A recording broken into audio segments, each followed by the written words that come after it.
নারদ ঋষি যখন এসেছেন, এখন সেই ব্যাগ কি করেছেন, একটা হরিণকে নিশানা করেছেন। এখন হরিণকে যখন নিশানা করেছেন, এখন নারদ ঋষি আসছে ওই সাইড দিয়ে, এখন হরিণ দেখে সাথে সাথে হরিণ তো ভয়ে পালিয়ে চলে গেছে, কেউ আসছে রাস্তা দিয়ে। আর সে ব্যাগ তো রেগে গেছে, বলে হ্যাঁ সাধু আর আসার সময় পেল না, আমাকে পশুটা পর্যন্ত স্বীকার করতে দিল না।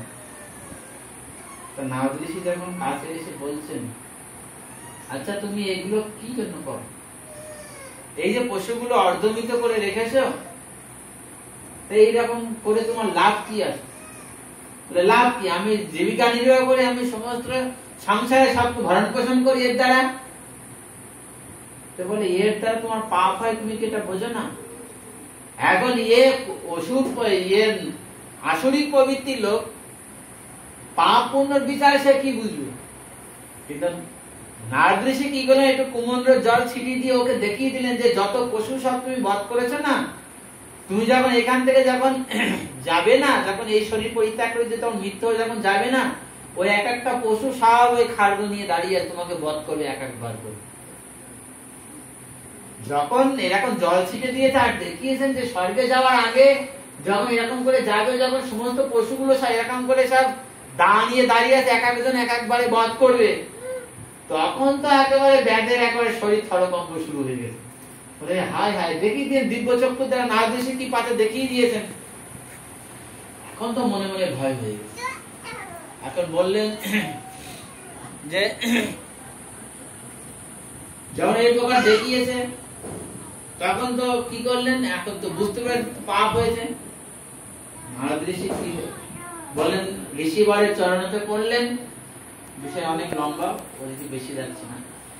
ঋষিবরের চরণে যখন পড়লেন, তো নারদ ঋষি বলেন আচ্ছা ঠিক আছে, তুমি স্নান করে এসো, সব পাপ কার্য সবকিছু পরিত্যাগ করে দাও, স্নান করে আমি তোমাকে মন্ত্র প্রদান করব, তুমি এখানে বসে এই মন্ত্র জপ করো, তোমার সমস্ত খাবার সবকিছু চলে আসবে, তোমার খাবারের জন্য কোনো চিন্তা করতে হবে না।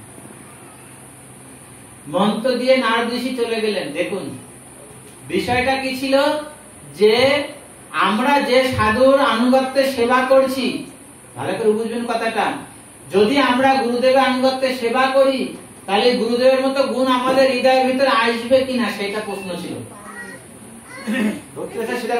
বলছেন যদি সাধুর আনুগত্যে আমরা সেবা করছি, ওই প্রকার উন্নত মহাভাগবতের আনুগত্যে সেবা করছি, তাহলে মহাভাগবত আমাদেরকে সেই স্তরে পৌঁছে দিতে পারেন কিনা সেটা বলছেন। তার উদাহরণ দিচ্ছে যে ব্যাগকে কি করলেন, নারদ ঋষি মন্ত্র প্রদান করে চলে গেলেন। এখন ব্যাগ যখন সাধু হয়েছে, সকলে আসে দর্শন করতে, আর কিছু ঢঙ্গন দিয়ে যায়,